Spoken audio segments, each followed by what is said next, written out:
GST के दो important section 73 and section 74 अब डिलीट हो जाएंगे। न्यू सेक्शन 74A को अब इंसर्ट किया गया है जीएसटी एक्ट में, which is applicable from 1/4/2024।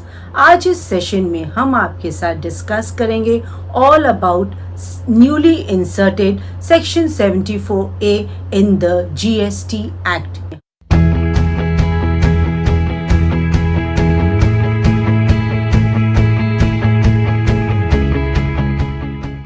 Hi friends, welcome back to my channel.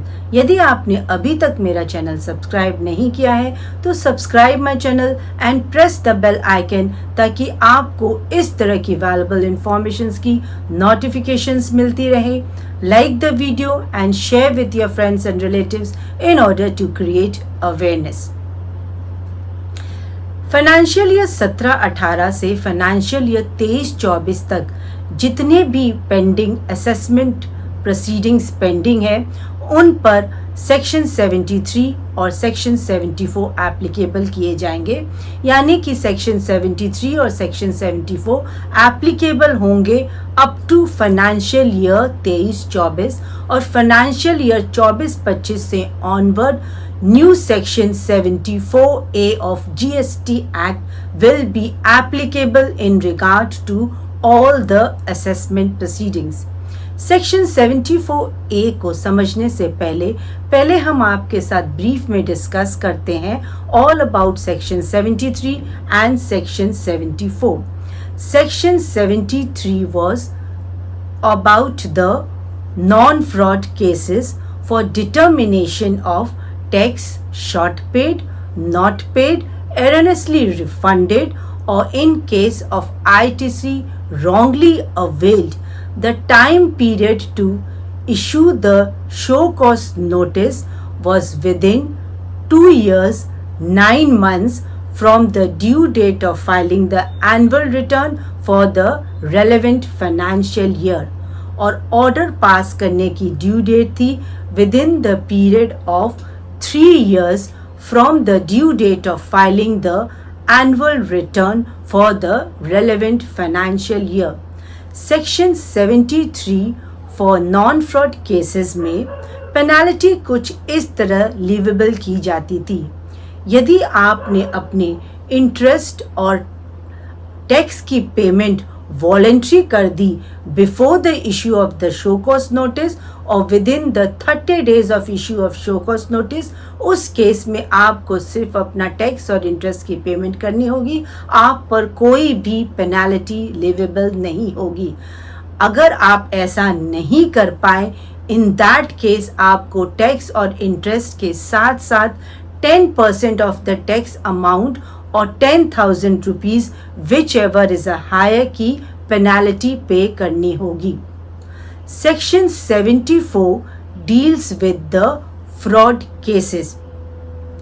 In the case of determination of short payment of tax, non-payment of tax, erroneously refunded tax और wrongly availed ITC, अगर आपका willful intention है tax evasion करने का, उस case में आपकी show cause notice issue करने का time period will be with in the period of 4 years 6 months from the due date of filing the annual return for the relevant financial year, और order pass करने की date will be within the period of 5 years from the due date of filing the annual return for the relevant financial year.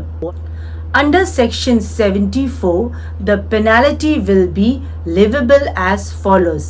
यदि आपने अपने tax और interest की voluntary payment कर दी है, इन दैट केस आपके ऊपर पेनाल्टी लिवेबल की जाएगी eight a rate of 15% of the tax amount. यदि आप अपने टैक्स और इंटरेस्ट की payment with in the 30 days of issue of notice करते हैं, तब आपके ऊपर पेनाल्टी लिवेबल होगी eight a rate of 25% of the tax amount. यदि आप अपने टैक्स और इंटरेस्ट की payment with in 30 days of issue of order करते हैं उस केस में आप पर पेनल्टी लिवेबल होगी eight a rate of 50% of the tax amount. अगर आप ऐसा नहीं कर पाते तब आपको टैक्स और इंटरेस्ट के साथ साथ penalty at a rate of 100% of tax amount पे करना पड़ेगा। अब हम समझते हैं कि न्यूली इंसर्टेड सेक्शन 74A जो एप्लीकेबल कर दिया गया है विद इफेक्ट फ्रॉम 1/4/2024 में क्या चेंजेस किए गए हैं। सेक्शन 74A के हिसाब से in the case of determination of tax not paid, short paid, erroneously refunded or ITC wrongly availed in any cases which is applicable with effect from 1/4/2024। यहाँ पर दोनों फ्रॉड और नॉन फ्रॉड केसेस के लिए उन्होंने एक ही time limit to issue the show cause notice and to issue the order set की गई है। The time limit for the issue of the show cause notice set for both fraud and non-fraud cases under section 74A is within the period of 42 months from the due date of filing the annual return for the relevant financial year।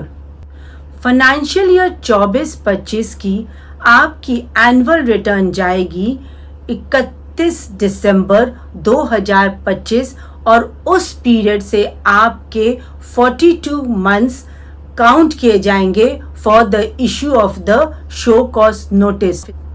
Under section 74A the proper officer will pass the order within the 12 months from the due date of passing the show cause notice, यानी कि order को पास किया जाएगा 42 months plus 12 months within the period of 54 months. अगर proper officer को ऐसा लगता है कि वह within the period of 12 months from the date of issuance of notice अपना ऑर्डर पास नहीं कर पा रहा, तो वह एक कमिश्नर या जॉइंट कमिश्नर के अप्रूवल से इस पीरियड को फर्दर 6 मंथ्स के लिए एक्सटेंड कर देगा। तो यहाँ पर भी ऑर्डर पास करने की due date is within the period of 60 months from the due date of filing the annual return for the relevant financial year. Section 73 में order was pass within the period of 3 years. Section 74 में order was to be passed within the period of 5 years. अब section 74A में चाहे वो fraud का case हो या non fraud case का, order will be passed within the period of 5 years. Section 74A में penalty provisions for fraud cases को separately अंडर सब सेक्शन 8 में डिफाइन किया गया है and penalty provisions for fraud cases को separately under sub section 9 of section 74A में define किया गया है। सेक्शन 74A में पेनल्टी की प्रोविजंस में माइनर चेंजेस हुए हैं, जहां सेक्शन 73 में आपको रिलीफ ऑफ पेनल्टी दी जाती थी अगर आप अपने टैक्स और इंटरेस्ट की voluntary payment with in the 30 days of issuance of notice कर रहे थे, और यदि आप इसे फॉलो नहीं करते हैं तो आपको penalty at a rate of 10% और 10,000 rupees whichever is higher pay करना होता था। सेक्शन 74A के सब सेक्शन 8 में इस 30 डेज को एक्सटेंड करके 60 डेज कर दिया गया है and the penalty will be leviable at 10% और 20,000 rupees whichever is higher. इसी तरह जहाँ सेक्शन 74 में 30 डेज का प्रोविजन था, वहीं सब सेक्शन 9 ऑफ सेक्शन 74A में उसे एक्सटेंड करके 60 डेज कर दिया गया है। बाकी के प्रोविजंस पहले जैसे सेक्शन 73 और सेक्शन 74 में थे, वैसे ही सेक्शन 74A के सब सेक्शन 8 और सब सेक्शन 9 में एप्लीकेबल किए जाएंगे। यहाँ पर आपको एक बात और ध्यान रखनी है, अगर आपका टैक्स अमाउंट 1000 रुपये से कम है, इन दैट केस आप पर कोई भी शो कॉज नोटिस एप्लीकेबल नहीं किया जाएगा। Hope guys this video has added value to you. Thanks for your valuable time. Jai Hind.